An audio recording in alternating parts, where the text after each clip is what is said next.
Hi there. Need to raise or lower text from the baseline in Word? Let me show you how.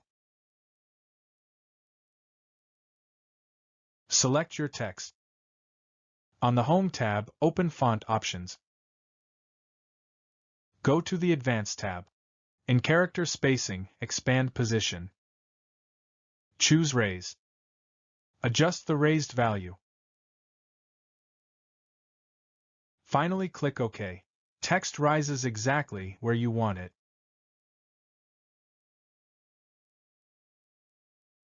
Open Font Options. Go to the Advanced tab. In Character Spacing, expand Position.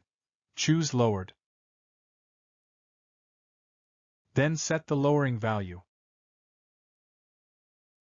Click OK. Text drops exactly where you want it.